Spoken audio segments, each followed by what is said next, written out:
Hope this thing stays on now. What we understand to be our reality in this dimension is given to us by another human. And that human is either privy to the truth and decided not to tell us, or it doesn't know either, and it's born into it like we were and like everyone else. Only a very, very, very, very, very select few truly know that this is a holographic simulation, quantum reality. In 1983, you can look this up, the CIA in June 6 came out with their 45-page breakdown of how life is a hologram. That this is what we're in. They know it. The top people know it. It's so liberating once you know it. Life still goes on. Life still is out there.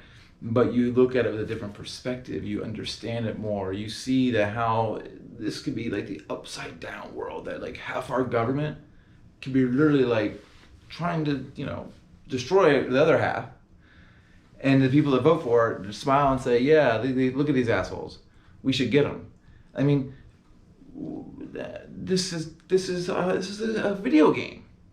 I mean, it's like Westworld, but it's the enemy got into the church and took over the country.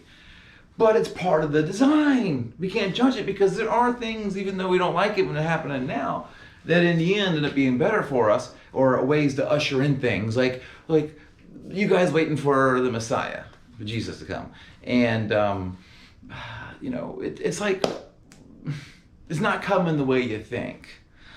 If you ask a 5-year-old if there's a Santa Claus, they're going to fight tooth and nail that there's a Santa Claus. They make their little list for him, they come to the chimney, and Santa is real. They're going to go to the mall, sit on his lap, and they're going to tell them what they want.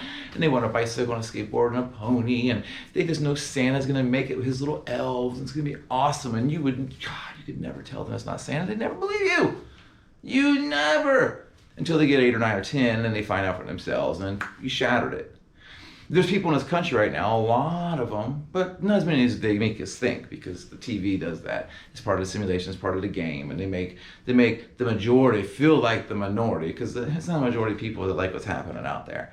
But we are going through planetary changes. The weather, yes, that is changing. Is man doing it? We're not nice to the planet, but we're not causing this. This is the sun, this is magnetic, this is the energy fields we're coming into. This is part of our reality, that every 26,000 years is an equinox and the earth wobbles and we get a new North Star. We got a conglomeration of like 4 giant things that just in themselves would be mind-boggling and planet-changing, but we have all 4 or 5 happening at once. And you chose to be here for this, and it's going to be a wild ride. If you were born on a roller coaster, okay?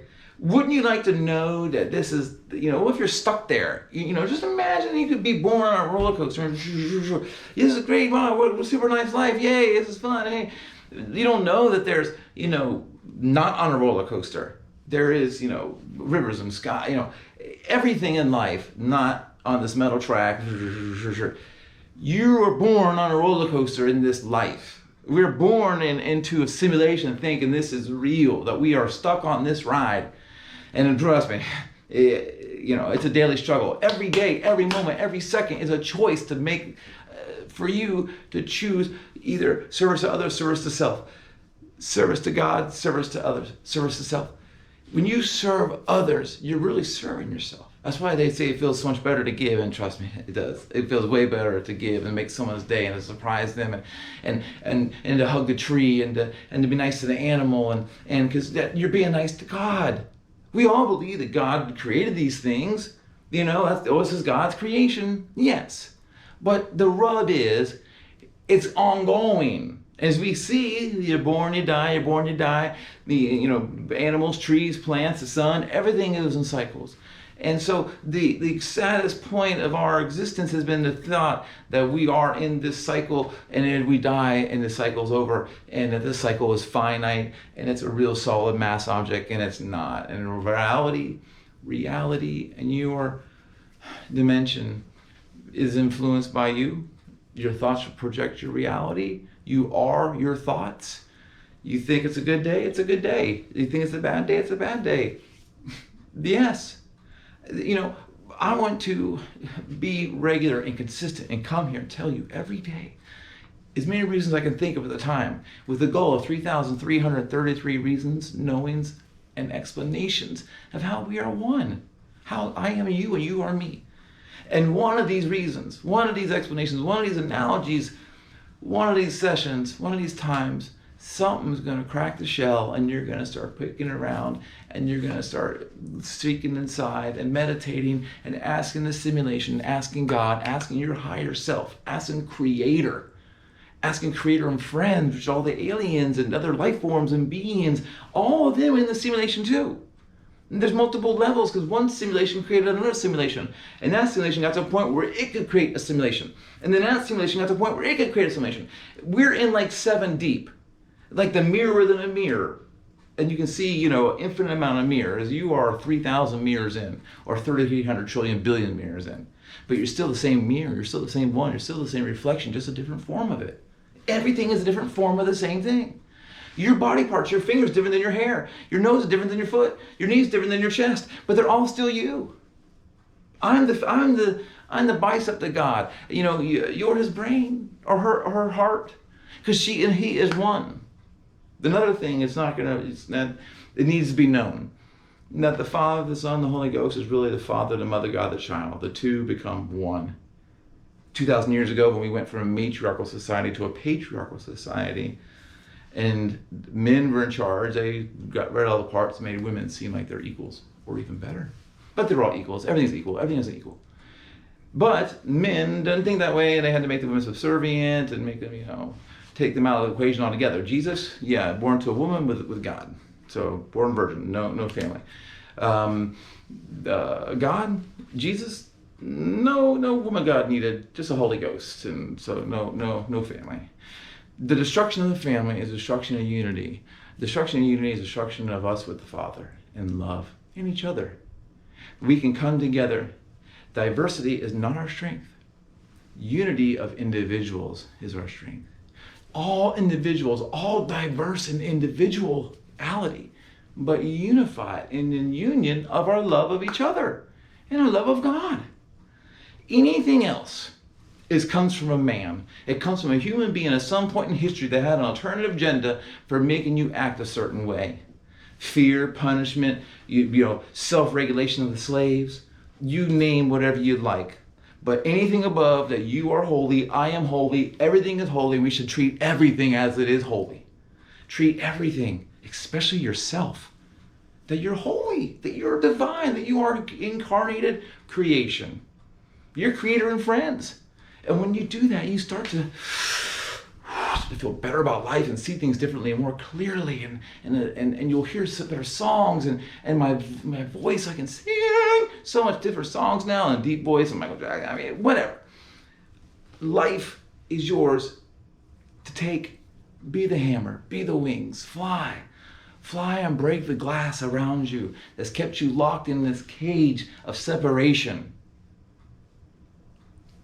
The worst part of the game, which is still required, it's not a bad thing, it's just I feel bad for them, and I've been them at times, is the folks that don't believe in God at all, or don't believe in anything of a creator. You don't have to use the word God. You can say creator, creation, to think that they are just this individual animal, created, evolved from an ape that now is walking around and driving a car is ludicrous. There is a neater idea, and seems more fitting for the simulation, that there was a Neanderthal or Cro-Magnon man. There was humans here on Earth, but they weren't, fully developed and conscious they weren't aware of themselves, or they knew they died, but an animal knows people die, but they weren't self-aware. And so some friends of ours, our progenitor race, they came here and they did some tinkering with the DNA, and they changed us and made us, whoa, we're alive, we're dead, what is this? Oh man. And at that point we became controllable through rules, laws, and fear. And people have been using that to manipulate us ever since. That's why America was such an amazing place, amazing idea in the New Atlantis. Because it was the first time ever that the powerful people, the rich people, the people that were in charge of the military, in charge of the government, the heads of state or heads of the areas, said, you know what, we're not going to become asshole kings. We're going to give the power to the people, and we're going to create a government that swears by it, and everyone's created under equal in God. And America is the first divine country of, there's countries that are born, they love God, but this is the one in our eon that is created for us to rule us, for us not to be ruled.